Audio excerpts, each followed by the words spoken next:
ನಮಸ್ಕಾರ. ರಿಪೋರ್ಟರ್ ಬುಲೆಟಿನ್ಗೆ ಸ್ವಾಗತ. ನಾನು ವೀರೇಶ್ ಶಿವಾನಂದ್ ಅಂಬಿ.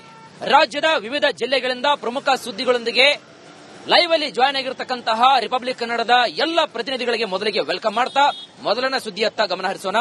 ನೋಡಿ, ರಾಜ್ಯದಲ್ಲಿ ಈಗಾಗಲೇ ಬೈ ಎಲೆಕ್ಷನ್ಗೆ ಅಖಾಡ ಸಿದ್ಧವಾಗಿದೆ. ಅದರಲ್ಲೂ ಪ್ರಮುಖವಾಗಿ ಬೆಣ್ಣೆನಗರಿ ದಾವಣಗೆರೆಯಲ್ಲಿ ಇದೀಗ ರಣಕಲಿಗಳೇ ಅಖಾಡಕ್ಕೆ ಇಳಿದಿದ್ದಾರೆ.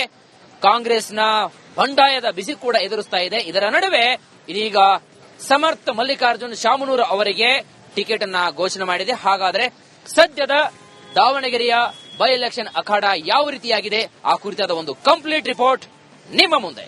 ಇನ್ನು ದಾವಣಗೆರೆ ದಕ್ಷಿಣ ವಿಧಾನಸಭಾ ಕ್ಷೇತ್ರದ ಉಪಚುನಾವಣೆಗೆ ಸಂಬಂಧಪಟ್ಟಂತೆ ಇವತ್ತು ಅಧಿಕೃತವಾಗಿ ಕಾಂಗ್ರೆಸ್ ಅಭ್ಯರ್ಥಿಯನ್ನು ಘೋಷಣೆ ಮಾಡಿರುವಂತದ್ದು. ಅಲ್ಪಸಂಖ್ಯಾತರು ವರ್ಸಸ್ ಶಾಮನೂರ್ ಕುಟುಂಬ ಅನ್ನೋ ನಿಟ್ಟಿನಲ್ಲಿದ್ದಂತಹ ಫೈಟ್ಗೆ ಏನು ಕಾಂಗ್ರೆಸ್ ಹೈಕಮಾಂಡ್ ಅಂತಿಮವಾಗಿ ಅಂತಿಮ ಮುದ್ರಣ ಒತ್ತುವಂತ ಕೆಲಸ ಮಾಡಿದೆ. ಅದೇ ಹಿನ್ನೆಲೆಯಲ್ಲಿ ಇವತ್ತು ಅಧಿಕೃತವಾಗಿ ಸಮರ್ಥ ಶಾಮನೂರ್ ಅವರಿಗೆ ಬಿ ಫಾರ್ಮ್ ಸಿಕ್ಕಿರುವಂತದ್ದು. ಇನ್ನು ಈ ಸಮರ್ಥ ಶಾಮನೂರ್ ಅವರಿಗೆ ಟಿಕೆಟ್ ಘೋಷಣೆ ಆಗ್ತಿದ್ದಂತೆ, ಅಂದ್ರೆ ಬಿ ಫಾರ್ಮ್ ಘೋಷಣೆ ಆಗ್ತಿದ್ದಂತೆ ಅಲ್ಪಸಂಖ್ಯಾತರಲ್ಲಿ ಒಂದು ಸಾಕಷ್ಟು ಅಸಮಾಧಾನ ಭುಗಿಲೆದ್ದಿರುವಂತದ್ದು. ಅದ್ರ ಜೊತೆಗೆ ನಾವು ಇಲ್ಲಿವರೆಗೆ ಅಂದ್ರೆ ಸಾಕಷ್ಟು ಸುಮಾರು 40 ವರ್ಷಗಳಿಂದ ಪಕ್ಷದಲ್ಲಿ ಸಾಕಷ್ಟು ಸೇವೆಯನ್ನ ಮಾಡ್ತಾ ಬಂದಿದ್ದೇವೆ. ಅದರ ಜೊತೆಗೆ ಶಾಮನೂರ್ ಶಿವಶಂಕರಪ್ಪನವರ ಬೆಂಗಾವಲಿಗೆ ನಿಂತು ಅವರಿಗೆ 3 ಬಾರಿ ಆಡಳಿತ ನಡೆಸಕ್ಕೆ ಅವರ ಅಧಿಕಾರಕ್ಕೆ ತರಕ್ಕೆ ನಮ್ಮದು ಸಾಕಷ್ಟು ಶ್ರಮ ಇದೆ. ಆ ನಿಟ್ಟಿನಲ್ಲಿ ಅದರ ಜೊತೆಗೆ ರಾಜ್ಯ ಸೇರಿದಂತೆ ರಾಷ್ಟ್ರ ಮಟ್ಟದಲ್ಲೂ ಸಹ ಅಲ್ಪಸಂಖ್ಯಾತರಾದಂತ ನಾವು ಯಾವಾಗಲೂ ಕಾಂಗ್ರೆಸ್ ಜೊತೆಗಿರುವಂತದ್ದು, ಕಾಂಗ್ರೆಸ್ ಬೆಂಗಾವಲಾಗಿರುವಂತವರು. ಆದ್ರೆ ಈ ಬಾರಿ ನಮಗೆ ಒಂದು ಅವಕಾಶ ದಕ್ಷಿಣದಲ್ಲಿ ಸಿಗುತ್ತೆ ಅನ್ನೋ ನಿಟ್ಟಿನಲ್ಲಿ ನಾವು ಸಾಕಷ್ಟು ಒಂದು ಎಫರ್ಟ್ ಆಗಿದೆ. ಯಾಕಂದ್ರೆ ಅವರು ಡೆಲ್ಲಿ ಸೇರಿದಂತೆ ರಾಜ್ಯ ಸೇರಿದಂತೆ ರಾಜ್ಯ ಮತ್ತು ರಾಷ್ಟ್ರ ಮಟ್ಟದ ನಾಯಕರಿಗೆ ಸಾಕಷ್ಟು ಒತ್ತಡ ತರುವಂತ ಕೆಲಸವನ್ನ ಮಾಡೋದ್ರಲ್ಲಿ ಸಾಕಷ್ಟು ಲಾಬಿ ಮಾಡುವಂತ ಕೆಲಸ. ಅಂದ್ರೆ ಒಂದು ಕಡೆಗೆ ಜಮೀರ್ ಅಹಮದ್ ಅವರ ಮೂಲಕ ಮತ್ತೆ ದೆಹಲಿ ಮಟ್ಟದ ನಾಯಕರ ಮೂಲಕ ಸಾಕಷ್ಟು ಲಾಬಿಗಳು ನಡೆಸಿದ್ರೆ ಕೊನೆ ಕ್ಷಣ ಟಿಕೆಟ್ ಅನ್ನ ಸಮರ್ಥ ಶಾಮನೂರ್ ಅವರಿಗೆ ನೀಡಿರುವಂತದ್ದು. ಆದ್ರೆ ಈಗ ತದನಂತರ ಅಂದ್ರೆ ಟಿಕೆಟ್ ಸಿಕ್ಕ ನಂತರ, ಟಿಕೆಟ್ ಘೋಷಣೆ ಆದ ನಂತರ ಸಾಕಷ್ಟು ಬೆಳವಣಿಗೆಗಳು ಅಲ್ಪಸಂಖ್ಯಾತ ಸಮುದಾಯದಲ್ಲಿ ಆಗ್ತಿರುವಂತದ್ದು. ಅಲ್ಲಿ ಕೆಲವೊಂದಿಷ್ಟು ಸೋಷಿಯಲ್ ಮೀಡಿಯಾದಲ್ಲಿ ಅಂದ್ರೆ ವಾಟ್ಸ್ಆಪ್ ಇರ್ಬೋದು, ಫೇಸ್ಬುಕ್ ಇರ್ಬೋದು, ಇನ್ನಿತರೆ ಸಾಮಾಜಿಕ ಜಾಲತಾಣಗಳಲ್ಲಿ ಒಂದು ಚರ್ಚೆಯನ್ನು ಆರಂಭವಾಗ್ತದೆ. ಈ ಬಾರಿ ನಾವು ಮತಗಳ ಮೂಲಕ ಒಂದು ಉತ್ತರ ಕೊಡುವಂತ ಕೆಲಸವನ್ನ ಮಾಡೋಣ, ಕಾಂಗ್ರೆಸ್ ಪಕ್ಷಕ್ಕೆ ಒಂದು ತಕ್ಕ ಉತ್ತರ ನೀಡಲೇಬೇಕು ಅನ್ನೋ ನಿಟ್ಟಿನಲ್ಲಿ ಸಾಕಷ್ಟು ಚರ್ಚೆಗಳಾಗುತ್ತಿರುವಂತದ್ದು. ಎಐಎಎಂ ಅಥವಾ ಎಸ್ಡಿಪಿಐ ಅಥವಾ ಯಾರು ಬಂಡಾಯ ಅಭ್ಯರ್ಥಿಗೆ ಬೆಂಬಲ ನೀಡುವ ಮೂಲಕ ನಾವು ಕಾಂಗ್ರೆಸ್ಗೆ ನೀಡುವಂತಹ ಮತಗಳನ್ನ ಬೇರೆಡೆ ವರ್ಗಾವಣೆ ಮಾಡೋಣ, ಈ ಮೂಲಕ ಅವರಿಗೆ ಉತ್ತರ ಕೊಡುವಂತ ಒಂದು ಕೆಲಸವನ್ನ ಮಾಡೋಣ ಅನ್ನುವಂತ ಒಂದು ನಿಟ್ಟಿನಲ್ಲಿ ಒಂದು ಕಡೆ ಚರ್ಚೆ ಆಗ್ತಿರುವಂತದ್ದು. ಇನ್ನೊಂದು ಕಡೆಗೆ ರಾಜ್ಯದ ನಾಯಕ, ಮುಸ್ಲಿಂ ಪ್ರಮುಖ ನಾಯಕ ಅಂದ್ರೆ ನಾಯಕರು ಸಹ ಬಂದು ಇಲ್ಲಿ ಸಾಕಷ್ಟು ಮನವೊಲಿಕೆ ಮಾಡಿದ್ರು ಸಹ ನಾವು ಕೇಳೋದು ಬೇಡ ಅನ್ನೋ ನಿಟ್ಟಿನಲ್ಲಿ ಅವರು ಒಂದು ನಿರ್ಧಾರವನ್ನ ಮಾಡ್ಕೊಂಡಿದ್ದಾರೆ. ಅಂದ್ರೆ ಬೆನ್ನಲ್ಲೇ ಇನ್ನು ಸಾಕಷ್ಟು ಕಾಂಗ್ರೆಸ್ನಲ್ಲಿ ಪ್ರಮುಖ ಪಾತ್ರ ವಹಿಸುತ್ತಿದ್ದಂತ ಸಾದಿಕ್ ಪೈಲ್ವಾನ್ ಅಂದ್ರೆ ಪ್ರಮುಖ ಅಲ್ಪಸಂಖ್ಯಾತ ನಾಯಕ, ಮುಖಂಡ, ಪಕ್ಷದಲ್ಲೂ ಸಹ ಸಾಕಷ್ಟು ಗುರುತಿಸಿಕೊಂಡಂತಹ ವ್ಯಕ್ತಿಯಾಗಿರುವಂತಹ ಸಾದಿಕ್ ಪೈಲ್ವಾನ್ ಸಹ ನಾನು ಏನೇ ಆದ್ರೂ ಬಂಡಾಯವಾಗಿ ಸ್ಪರ್ಧೆ ಮಾಡ್ತೀನಿ, ನಾಳೆ ನಾನು 11:30 ನಾನು ನಾಮಪತ್ರ ಸಲ್ಲಿಕೆ ಮಾಡ್ತೇನೆ, ಅರಳಿ ಮರದ ವೃತ್ತದಿಂದ ಒಂದು ಬೃಹತ್ ಮೆರವಣಿಗೆ ಮೂಲಕ ಮಹಾನಗರ ಪಾಲಿಕೆಗೆ ತೆರಳಿ ಅಲ್ಲಿ ನಾನು ನಾಮಪತ್ರ ಸಲ್ಲಿಕೆ ಮಾಡ್ತೀನಿ, ನಾನು ಯಾವುದೇ ರೀತಿಯಾದ್ರೂ ಕಣದಿಂದ ಸರಿಯಲ್ಲ, ನಾನೊಬ್ಬ ಕುಸ್ತಿಪಟು, ಆನೆ ಲಕ್ಷಕ್ಕೆ ಸತ್ರು ಲಕ್ಷಕ್ಕೆ ಇದ್ರು ಲಕ್ಷಕ್ಕೆ ಅನ್ನೋ ಮಟ್ಟದಲ್ಲಿ ನಾನಿರುವಂತದ್ದು ಅನ್ನುವಂತ ಒಂದು ಮಾತಿನ ಮೂಲಕ ಒಂದು ಬಂಡಾಯದ ಸ್ಪರ್ಧೆ ಮಾಡುವ ವಿಚಾರವನ್ನ ಇಡುವ ಮೂಲಕ ಕಾಂಗ್ರೆಸ್ ಪಕ್ಷಕ್ಕೆ ಒಂದು ಸವಾಲನ್ನ ಎಸೆದಿರುವಂತದ್ದು.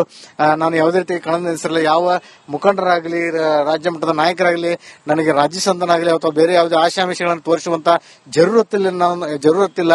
ನಾನು ಯಾರು ಮಾತನ್ನು ಕೇಳಲ್ಲ, ನಾನು ಕಣದಲ್ಲೇ ಇರ್ತೇನೆ ಅನ್ನುವ ನಿಟ್ಟಿನಲ್ಲಿ ಅವರ ಒಂದು ಬಂಡಾಯ ಸ್ಪರ್ಧೆಯನ್ನ ಕನ್ಫರ್ಮ್ ಮಾಡಿರುವಂತದ್ದು.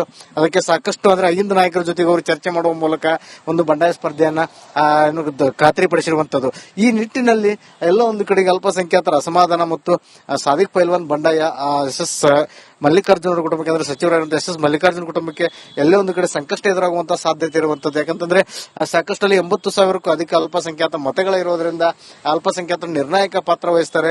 ಒಂದು ಪಕ್ಷ ಗೆಲ್ಲಕ್ಕೆ ನಿರ್ಣಾಯಕ ಪಾತ್ರ ಅಂದ್ರೆ ಇಲ್ಲಿವರೆಗೂ ಕೂಡ ಕಾಂಗ್ರೆಸ್ ಪಕ್ಷದ ಗೆಲುವಿಗೆ ಅವರೇ ಪ್ರಮುಖ ಕಾರಣ ಆಗಿರುವಂತದ್ದು. ಆದ್ರೆ ಈ ಬಾರಿ ಒಂದು ಕಡೆಗೆ ಅವರ ಅಸಮಾಧಾನ ನೋಡಿ, ನಾವು ನಮ್ಮಿಂದಾನೇ ಒಂದು ಅವರ ಮನೆಯಲ್ಲಿ ಸಚಿವರಾಗಿದ್ರು, ಅಂದ್ರೆ ಎಸ್ ಮಲ್ಲಿಕಾರ್ಜುನ ಶಾಸಕರ ಸಚಿವರಾದ್ರು, ಶಿವಶಂಕರಪ್ಪ ಅವರು ಸಹ ಸತತ ಶಾಸಕರಾಗಿದ್ರು, ಈಗ ಪ್ರಭಾ ಮಲ್ಲಿಕಾರ್ಜುನ ಅವರು ಸಂಸದರಾದ್ರು. ಅದ್ರಿಗೆ ಅವರ ಮಗನನ್ನ ಮತ್ತೆ ಶಾಸಕ ಮಾಡೋಕೆ ಹೋಗ್ತಾ ಇದ್ದಾರೆ. ಆದ್ರೆ ಇದರಿಂದ ನಮ್ಮ ಅಲ್ಪಸಂಖ್ಯಾತರಿಗೆ ಒಂದು ಅನ್ಯಾಯ ಆಗುತ್ತೆ ಅಂತ ಹೇಳೋ ನಿಟ್ಟಿನಲ್ಲಿ ಕೂಡ ಅವರು ಅಸಮಾಧಾನಗೊಂಡು ಎಲ್ಲ ಒಂದು ಕಡೆಗೆ ಶೆಡ್ ಹೊಡೆದು ಈಗ ಕಾಂಗ್ರೆಸ್ ಪಕ್ಷಕ್ಕೆ ಒಂದು ಕಂಟಕ ಆಗುವಂತಹ ನಿರ್ಧಾರದಲ್ಲಿ ಬಂಡಾಯದ ಮೂಲಕ ಬಿಸಿ ಮುಟ್ಟಿಸಲು ಮತ್ತು ಕಾಂಗ್ರೆಸ್ ಹೈಕಮಾಂಡ್ಗೆ ಕಾಂಗ್ರೆಸ್ಗೆ ತಕ್ಕ ಒಂದು ಉತ್ತರ ಕೊಡುವಂತಹ ಚರ್ಚೆಗಳನ್ನ ಆರಂಭಿಸಿರುವಂತದ್ದು.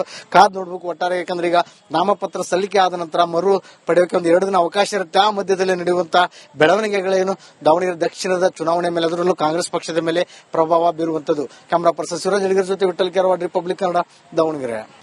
ನಮಸ್ಕಾರ, ರಿಪೋರ್ಟರ್ ಬುಲೆಟಿನ್ಗೆ ಸ್ವಾಗತ. ನಾನು ವೀರೇಶ್ ಶಿವಾನಂದ್ ಅಂಬಿ. ರಾಜ್ಯದ ವಿವಿಧ ಜಿಲ್ಲೆಗಳಿಂದ ಪ್ರಮುಖ ಸುದ್ದಿಗಳೊಂದಿಗೆ ಲೈವ್ ಅಲ್ಲಿ ಜಾಯ್ನ್ ಆಗಿರತಕ್ಕಂತಹ ರಿಪಬ್ಲಿಕ್ ಕನ್ನಡದ ಎಲ್ಲ ಪ್ರತಿನಿಧಿಗಳಿಗೆ ಮೊದಲಿಗೆ ವೆಲ್ಕಮ್ ಮಾಡ್ತಾ ಮೊದಲನೇ ಸುದ್ದಿಯತ್ತ ಗಮನ ಹರಿಸೋಣ. ನೋಡಿ, ರಾಜ್ಯದಲ್ಲಿ ಈಗಾಗಲೇ ಬೈ ಎಲೆಕ್ಷನ್ಗೆ ಅಖಾಡ ಸಿದ್ಧವಾಗಿದೆ. ಅದರಲ್ಲೂ ಪ್ರಮುಖವಾಗಿ ಬೆಣ್ಣೆನಗರಿ ದಾವಣಗೆರೆಯಲ್ಲಿ ಇದೀಗ ರಣಕಲಿಗಳೇ ಅಖಾಡಕ್ಕೆ ಇಳಿದಿದ್ದಾರೆ. ಕಾಂಗ್ರೆಸ್ನ ಬಂಡಾಯದ ಬಿಸಿ ಕೂಡ ಎದುರಿಸ್ತಾ ಇದೆ. ಇದರ ನಡುವೆ ಇದೀಗ ಸಮರ್ಥ ಮಲ್ಲಿಕಾರ್ಜುನ್ ಶಾಮನೂರ್ ಅವರಿಗೆ ಟಿಕೆಟ್ ಅನ್ನ ಘೋಷಣೆ ಮಾಡಿದೆ. ಹಾಗಾದ್ರೆ ಸದ್ಯದ ದಾವಣಗೆರೆಯ ಬೈ ಎಲೆಕ್ಷನ್ ಅಖಾಡ ಯಾವ ರೀತಿಯಾಗಿದೆ, ಆ ಕುರಿತಾದ ಒಂದು ಕಂಪ್ಲೀಟ್ ರಿಪೋರ್ಟ್ ನಿಮ್ಮ ಮುಂದೆ.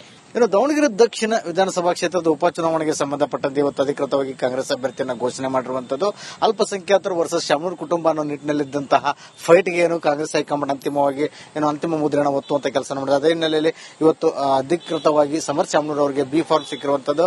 ಇನ್ನು ಈ ಸಮರ್ಥ ಶಾಮನೂರ್ ಅವರಿಗೆ ಟಿಕೆಟ್ ಘೋಷಣೆ ಆಗ್ತಿದ್ದಂತೆ, ಅಂದ್ರೆ ಬಿ ಫಾರ್ಮ್ ಘೋಷಣೆ ಆಗ್ತಿದ್ದಂತೆ ಅಲ್ಪಸಂಖ್ಯಾತರಲ್ಲಿ ಒಂದು ಸಾಕಷ್ಟು ಅಸಮಾಧಾನ ಭುಗಿಲೆದ್ದಿರುವಂತದ್ದು.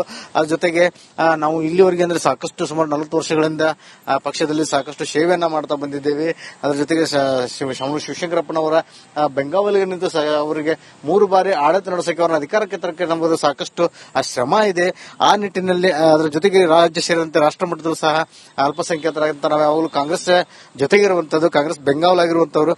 ಆದ್ರೆ ಈ ಬಾರಿ ನಮಗೆ ಒಂದು ಅವಕಾಶ ದಕ್ಷಿಣದಲ್ಲಿ ಸಿಗುತ್ತೆ ಅನ್ನೋ ನಿಟ್ಟಿನಲ್ಲಿ ನಾವು ಸಾಕಷ್ಟು ಒಂದು ಎಫರ್ಟ್ ಆಗಿದೆ. ಯಾಕಂದ್ರೆ ಅವರು ಡೆಲ್ಲಿ ಸೇರಿದಂತೆ ರಾಜ್ಯ ಸೇರಿದಂತೆ ರಾಜ್ಯ ಮತ್ತು ರಾಷ್ಟ್ರ ಮಟ್ಟದ ನಾಯಕರಿಗೆ ಸಾಕಷ್ಟು ಒತ್ತಡ ತರುವಂತ ಕೆಲಸವನ್ನ ಮಾಡೋದ್ರಲ್ಲಿ ಸಾಕಷ್ಟು ಲಾಬಿ ಮಾಡುವಂತ ಕೆಲಸ. ಅಂದ್ರೆ ಒಂದು ಕಡೆಗೆ ಜಮೀರ್ ಅಹಮದ್ ಅವರ ಮೂಲಕ ಮತ್ತೆ ದೆಹಲಿ ಮಟ್ಟದ ನಾಯಕರ ಮೂಲಕ ಸಾಕಷ್ಟು ಲಾಬಿಗಳು ನಡೆಸಿದ್ರೆ ಕೊನೆ ಕ್ಷಣ ಟಿಕೆಟ್ ಅನ್ನ ಸಮರ್ಥ ಶಾಮನೂರ್ ಅವರಿಗೆ ನೀಡಿರುವಂತದ್ದು.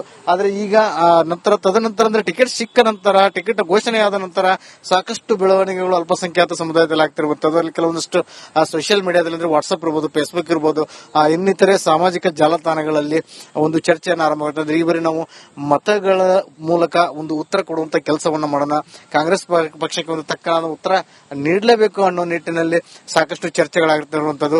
ಎಐಎಎಂ ಅಥವಾ ಎಸ್ಡಿಪಿಐ ಅಥವಾ ಯಾರು ಬಂಡಾಯ ಅಭ್ಯರ್ಥಿಗೆ ಬೆಂಬಲ ನೀಡುವ ಮೂಲಕ ನಾವು ಕಾಂಗ್ರೆಸ್ಗೆ ನೀಡುವಂತಹ ಮತಗಳನ್ನ ಬೇರೆಡೆ ವರ್ಗಾವಣೆ ಮಾಡೋಣ, ಈ ಮೂಲಕ ಅವರಿಗೆ ಉತ್ತರ ಕೊಡುವಂತ ಒಂದು ಕೆಲಸವನ್ನ ಮಾಡೋಣ ಅನ್ನುವಂತ ಒಂದು ನಿಟ್ಟಿನಲ್ಲಿ ಒಂದು ಕಡೆ ಚರ್ಚೆ ಆಗ್ತಿರುವಂತದ್ದು. ಇನ್ನೊಂದು ಕಡೆಗೆ ರಾಜ್ಯದ ನಾಯಕ, ಮುಸ್ಲಿಂ ಪ್ರಮುಖ ನಾಯಕ ಅಂದ್ರೆ ನಾಯಕರು ಸಹ ಬಂದು ಇಲ್ಲಿ ಸಾಕಷ್ಟು ಮನವೊಲಿಕೆ ಮಾಡಿದ್ರು ಸಹ ನಾವು ಕೇಳೋದು ಬೇಡ ಅನ್ನೋ ನಿಟ್ಟಿನಲ್ಲಿ ಅವರು ಒಂದು ನಿರ್ಧಾರವನ್ನ ಮಾಡ್ಕೊಂಡಿದ್ದಾರೆ. ಅದರ ಬೆನ್ನಲ್ಲೇ ಸಾಕಷ್ಟು ಕಾಂಗ್ರೆಸ್ನಲ್ಲಿ ಪ್ರಮುಖ ಪಾತ್ರ ವಹಿಸುತ್ತಿದ್ದಂತ ಸಾದಿಕ್ ಪೈಲ್ವಾನ್ ಅಂದ್ರೆ ಪ್ರಮುಖ ಅಲ್ಪಸಂಖ್ಯಾತ ನಾಯಕ, ಮುಖಂಡ, ಪಕ್ಷದಲ್ಲೂ ಸಹ ಸಾಕಷ್ಟು ಗುರುತಿಸಿಕೊಂಡಂತಹ ವ್ಯಕ್ತಿಯಾಗಿರುವಂತಹ ಸಾದಿಕ್ ಪೈಲ್ವಾನ್ ಸಹ ನಾನು ಏನೇ ಆದ್ರೂ ಬಂಡಾಯವಾಗಿ ಸ್ಪರ್ಧೆ ಮಾಡ್ತೀನಿ, ನಾಳೆ ನಾನು 11:30ಕ್ಕೆ ನಾನು ನಾಮಪತ್ರ ಸಲ್ಲಿಕೆ ಮಾಡ್ತೇನೆ, ಅರಳಿ ಮರದ ವೃತ್ತದಿಂದ ಒಂದು ಬೃಹತ್ ಮೆರವಣಿಗೆ ಮೂಲಕ ಮಹಾನಗರ ಪಾಲಿಕೆಗೆ ತೆರಳಿ ಅಲ್ಲಿಂದ ನಾಮಪತ್ರ ಸಲ್ಲಿಕೆ ಮಾಡ್ತೇನೆ, ನಾನು ಯಾವುದೇ ರೀತಿಯಾದ್ರೂ ಕಣದಿಂದ ಸರಿಯಲ್ಲ, ನಾನೊಬ್ಬ ಕುಸ್ತಿಪಟು, ಆನೆ ಲಕ್ಷಕ್ಕೆ ಸತ್ರು ಲಕ್ಷಕ್ಕೆ ಇದ್ರು ಲಕ್ಷಕ್ಕೆ ಅನ್ನೋ ಮಟ್ಟದಲ್ಲಿ ನಾನಿರುವಂತದ್ದು ಅನ್ನುವಂತ ಒಂದು ಮಾತಿನ ಮೂಲಕ ಒಂದು ಬಂಡಾಯದ ಸ್ಪರ್ಧೆ ಮಾಡುವ ವಿಚಾರವನ್ನ ಇಡುವ ಮೂಲಕ ಕಾಂಗ್ರೆಸ್ ಪಕ್ಷಕ್ಕೆ ಒಂದು ಸವಾಲನ್ನ ಎಸೆದಿರುವಂತದ್ದು. ನಾನು ಯಾವುದೇ ರೀತಿ ಕಣದಿಂದ ನಿಲ್ಲಿಸಿರಲ್ಲ, ಯಾವ ಮುಖಂಡರಾಗಲಿ, ರಾಜ್ಯ ಮಟ್ಟದ ನಾಯಕರಾಗಲಿ ನನಗೆ ರಾಜ್ಯ ಸಂದನಾಗಲಿ ಅಥವಾ ಬೇರೆ ಯಾವುದೇ ಆಶಾಮಿಷಗಳನ್ನು ತೋರಿಸುವಂತ ಜರೂರತ್ತಿಲ್ಲ. ನಾನು ಯಾವ ಮಾತನ್ನು ಕೇಳಲ್ಲ, ನಾನು ಕಣದಲ್ಲೇ ಇರ್ತೇನೆ ಅನ್ನುವ ನಿಟ್ಟಿನಲ್ಲಿ ಅವರ ಒಂದು ಬಂಡಾಯ ಸ್ಪರ್ಧೆಯನ್ನ ಕನ್ಫರ್ಮ್ ಮಾಡಿರುವಂತದ್ದು. ಅದಕ್ಕೆ ಸಾಕಷ್ಟು ಅಂದ್ರೆ ಐದು ನಾಯಕರ ಜೊತೆಗೆ ಅವರು ಚರ್ಚೆ ಮಾಡುವ ಮೂಲಕ ಒಂದು ಬಂಡಾಯ ಸ್ಪರ್ಧೆಯನ್ನ ಖಾತ್ರಿಪಡಿಸಿರುವಂತದ್ದು. ಈ ನಿಟ್ಟಿನಲ್ಲಿ ಎಲ್ಲ ಒಂದು ಕಡೆಗೆ ಅಲ್ಪಸಂಖ್ಯಾತರ ಅಸಮಾಧಾನ ಮತ್ತು ಸಾದಿಕ್ ಪೈಲ್ವಾನ್ ಬಂಡಾಯ ಎಸ್ ಮಲ್ಲಿಕಾರ್ಜುನ ಕುಟುಂಬಕ್ಕೆ ಅಂದ್ರೆ ಸಚಿವರಾಗಿರುವಂತಹ ಎಸ್ ಮಲ್ಲಿಕಾರ್ಜುನ ಕುಟುಂಬಕ್ಕೆ ಎಲ್ಲೇ ಒಂದು ಕಡೆ ಸಂಕಷ್ಟ ಎದುರಾಗುವಂತಹ ಸಾಧ್ಯತೆ ಇರುವಂತದ್ದು. ಯಾಕಂತಂದ್ರೆ ಸಾಕಷ್ಟಲ್ಲಿ 80,000ಕ್ಕೂ ಅಧಿಕ ಅಲ್ಪಸಂಖ್ಯಾತ ಮತಗಳಿರೋದ್ರಿಂದ ಅಲ್ಪಸಂಖ್ಯಾತರು ನಿರ್ಣಾಯಕ ಪಾತ್ರ ವಹಿಸ್ತಾರೆ. ಒಂದು ಪಕ್ಷ ಗೆಲ್ಲಕ್ಕೆ ನಿರ್ಣಾಯಕ ಪಾತ್ರ ಅಂದ್ರೆ ಇಲ್ಲಿವರೆಗೂ ಕೂಡ ಕಾಂಗ್ರೆಸ್ ಪಕ್ಷದ ಗೆಲುವಿಗೆ ಅವರೇ ಪ್ರಮುಖ ಕಾರಣ ಆಗಿರುವಂತದ್ದಾದ್ರೆ ಈ ಬಾರಿ ಒಂದು ಕಡೆಗೆ ಅವರ ಅಸಮಾಧಾನ ನೋಡಿ, ನಾವು ನಮ್ಮಿಂದಾನೇ ಒಂದು ಅವರ ಮನೆಯಲ್ಲಿ ಸಚಿವರಾಗಿದ್ರು ಅಂದ್ರೆ ಎಸ್ ಮಲ್ಲಿಕಾರ್ಜುನ ಶಾಸಕರ ಸಚಿವರಾದರು, ಶಿವಶಂಕರಪ್ಪ ಅವರು ಸಹ ಸತತ ಶಾಸಕರಾಗಿದ್ರು. ಈಗ ಪ್ರಭಾ ಮಲ್ಲಿಕಾರ್ಜುನ ಅವರು ಸಂಸದರಾದರು. ಅದ್ರೀಗ ಅವರ ಮಗನನ್ನ ಮತ್ತೆ ಶಾಸಕ ಮಾಡೋಕೆ ಹೋಗ್ತಾ ಇದ್ದಾರೆ. ಆದ್ರೆ ಇದರಿಂದ ನಮ್ಮ ಅಲ್ಪಸಂಖ್ಯಾತರಿಗೆ ಒಂದು ಅನ್ಯಾಯ ಆಗತ್ತೆ ಅಂತ ಹೇಳೋ ನಿಟ್ಟಿನಲ್ಲಿ ಕೂಡ ಅವರು ಅಸಮಾಧಾನಗೊಂಡು ಎಲ್ಲ ಒಂದು ಕಡೆಗೆ ಶೆಡ್ ಹೊಡೆದು ಈಗ ಕಾಂಗ್ರೆಸ್ ಪಕ್ಷಕ್ಕೆ ಒಂದು ಕಂಟಕ ಆಗುವಂತಹ ನಿರ್ಧಾರದಲ್ಲಿ ಬಂಡಾಯದ ಮೂಲಕ ಬಿಸಿ ಮುಟ್ಟಿಸಲು ಮತ್ತು ಕಾಂಗ್ರೆಸ್ ಹೈಕಮಾಂಡ್ಗೆ ಕಾಂಗ್ರೆಸ್ಗೆ ತಕ್ಕ ಒಂದು ಉತ್ತರ ಕೊಡುವಂತಹ ಚರ್ಚೆಗಳನ್ನ ಆರಂಭಿಸಿರುವಂತದ್ದು. ಕಾದ್ ನೋಡ್ಬೇಕು ಒಟ್ಟಾರೆ. ಯಾಕಂದ್ರೆ ಈಗ ನಾಮಪತ್ರ ಸಲ್ಲಿಕೆ ಆದ ನಂತರ ಮರು ಪಡೆಯೋಕೆ ಒಂದು 2 ದಿನ ಅವಕಾಶ ಇರುತ್ತೆ. ಆ ಮಧ್ಯದಲ್ಲಿ ನಡೆಯುವಂತಹ ಬೆಳವಣಿಗೆಗಳೇನು ದಾವಣಗೆರೆ ದಕ್ಷಿಣದ ಚುನಾವಣೆ ಮೇಲೆ, ಅದರಲ್ಲೂ ಕಾಂಗ್ರೆಸ್ ಪಕ್ಷದ ಮೇಲೆ ಪ್ರಭಾವ ಬೀರುವಂತದ್ದು. ಕ್ಯಾಮರಾ ಪರ್ಸನ್ ಶಿವರಾಜ್ ಅಡಿಗರ್ ಜೊತೆ ವಿಠಲ್ ಕೆರವಾಡ್, ರಿಪಬ್ಲಿಕ್ ಕನ್ನಡ, ದಾವಣಗೆರೆ.